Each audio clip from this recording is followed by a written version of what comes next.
One of the most amazing things about VR is the fact that it takes you into another world, it teleports you somewhere, and that's fantastic for games that tell you a story, that tell you a narrative. And for that reason, we had to make the assembly.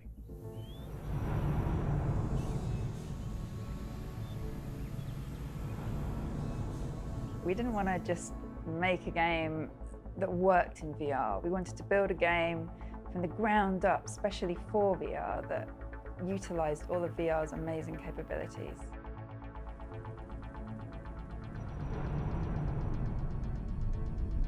The Assembly is a collective of scientists, academics, and engineers who are all about knowledge for the sake of knowledge, but they're not interested in government oversight, and they're even less interested in society's morals.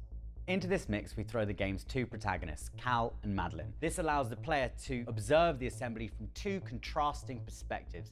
We wanted to create a world which immersed the player, an environment that felt real to them, really focused on the best VR experience possible.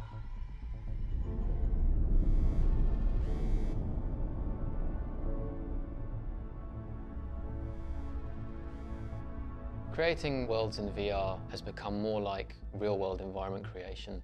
You have to consider things like real-world scale, how your levels unfold in front of the player. You have to consider your set dressing of scenes a lot more as well. You tend to find that a player walks into an environment and they see something that feels out of place, it will stand out to them right away.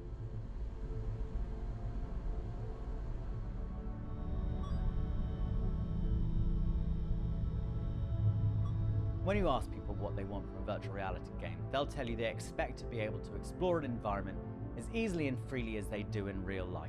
So, along with the more familiar dual analog first-person controls, we've also developed a control scheme that makes exploring the virtual environment as accessible for absolutely everyone.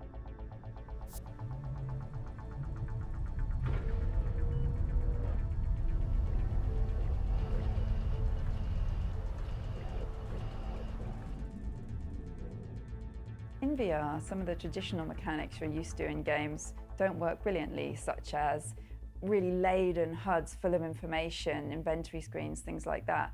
So we've tried to find a way to enable the player to experience the world more naturally. So there's lots of signs that people have left around, notes, emails, physical objects that you can examine and learn about the environment that you're in. The player gets lost in your environments. You can't rely on them to look into a menu system to look at the map and realise where they are. You have to give them visual cues and waypoints within the world to help them go through. Instead of having a map on your HUD, there's actually maps placed within the environment that players can stop and look at and work out what rooms are where. The game also has a soundscape that leads you through the environment. So when you're walking around, you might hear someone talking behind a door or a phone ringing in another room, and you kind of want to go and find out more. I'm really looking forward to seeing people's reactions when they try the Assembly in VR for the first time. It's been designed from the ground up to make the best use of VR and will make a great first experience for anyone who's new to virtual reality.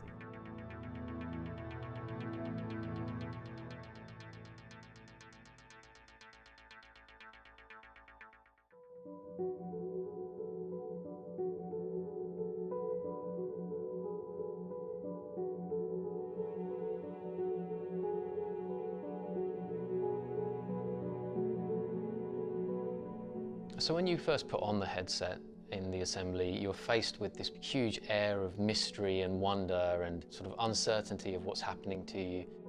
You can hear things around the world, you can see this arid landscape of this desert in front of you. You're taken down into these corridors that you're traipsed through. You hear lots of conversations, not entirely sure what is being said or what's being talked about, and shady characters sort of slipping past, with no answers really presenting themselves to start with. So the player's really left sort of wondering with all these things that they're looking at and what's about to happen to them. So in those first few minutes, we've used everything we've learned to make the things you see and hear in the Assembly an exciting assault on the senses.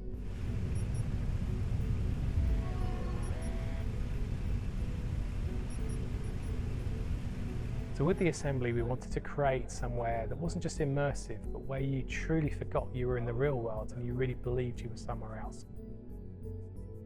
The Assembly's gameplay takes place in the organization's secret underground bunker. That's allowed us to focus on creating a very compact and highly detailed world that, when coupled with the power of VR, becomes immediately believable.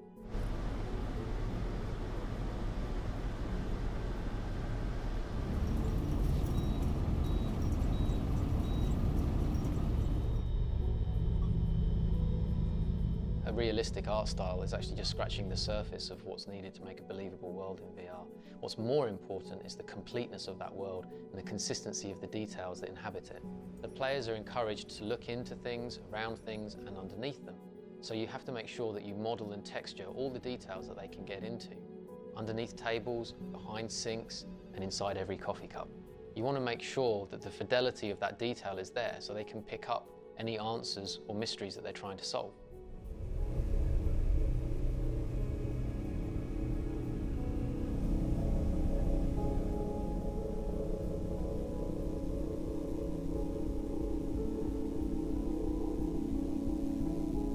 But VR isn't just about graphics, it's equally about making amazing audio. Because you've got a headset on and you're listening to surround sound above and below you, as well as behind and in front of you, it's really important to get that audio right. Audio in VR games needs a complete rethink. You could just use the same methods that you use it in a traditional flat screen game, but the biggest difference is detail. In an immersive environment like having a VR helmet on, everything is so much more intimate. You're so much closer to the action that you can just walk straight up to something, peer straight into it, and get a lot more visual feedback. So we've got to match that with the audio in order to make things feel more real.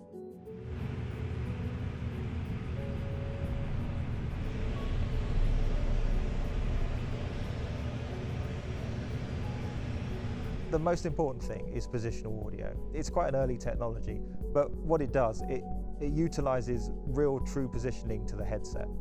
So that means that when you look at something, you can hear exactly where it is in the room, pretty much. It also means that we can define the size of a room just how you would kind of in real life, so that you have things that are far away in exactly how you feel they would be in a room of those dimensions.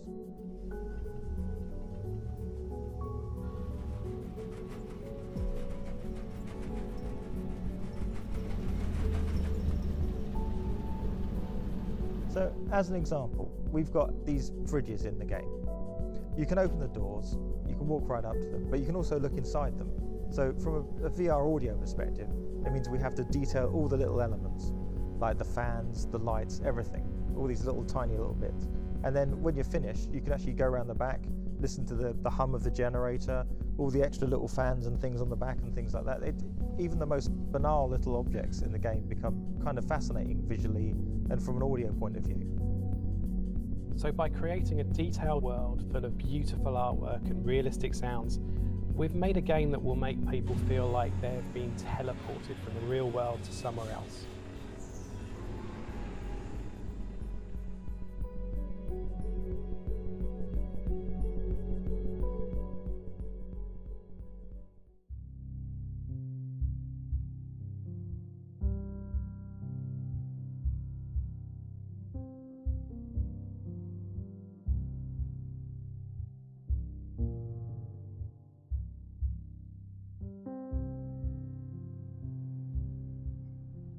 For the story of the Assembly, we didn't just want to rely upon the emotional amplification that VR provides.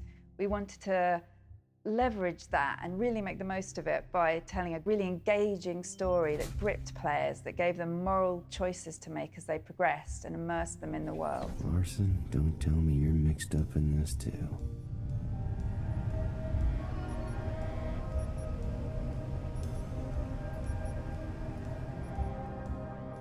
With the Assembly, we've created what I think is quite a mature and realistic storyline. And I think you might find that players, I think it's closer to a gritty TV series than a traditional video game story. We wanted to capture the player's imagination, so the themes we explore in the Assembly are inspired by current events and real-life concerns. Life-changing technology is being developed at an increasingly rapid rate, and recent disease pandemics have sparked real-life concerns. There are people who think that both the spread and cure of such contagious diseases could be man-made, and that there could be a corporate agenda behind such outbreaks. So we had all these amazing themes we wanted to convey, and we needed a way for the player to be able to experience and explore them. This led to the creation of the Assembly, a morally ambiguous organisation working outside the remit of the government on projects that they think will advance humanity. The fact that they're working outside the law enables them to push the boundaries and not have to worry about the legal constraints that restrict experimentation. So whether that's cryonics or nanotechnology or mind control, these are things they can all explore without having to worry about the repercussions in the eyes of the world. It's hard to argue that the Assembly hasn't done things that make the world a better place. But whether the Assembly are good or bad isn't a decision that the game makes for the player. It's something the player gets to make for themselves as they explore the environment and learn more about the organisation.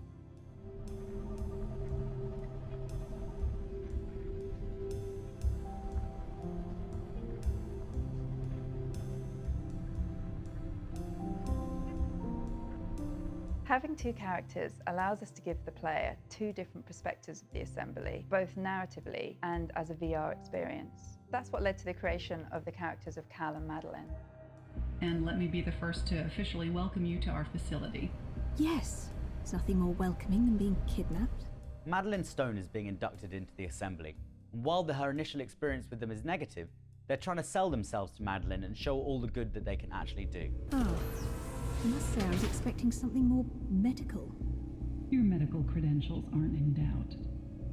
But we need to understand who Madeline Stone is, and whether she has what it takes to help the Assembly achieve its goals. Cal Pearson, however, is a veteran of the Assembly. You want me to wear these to the party, Jen? You should make them charge faster. He fully understands what good they can do, but now events have forced him to face the darker side of the organization that he's chosen to ignore for so long. Live samples. I seriously hope they didn't already start live trials with a new Cassius strain. So narratively, you get to see two different sides of the Assembly, but you also get to physically embody these two different characters, different heights, different sounds, different speeches and personalities. I'll need Chavez's keycard to get in. So we're using VR to amplify the player's immersion in the characters. Okay. It's very pretty. Whereas making decisions in a typical game can be quite hard, in VR, because you actually believe you're there, everything's much stronger, and those decisions can be incredibly tricky.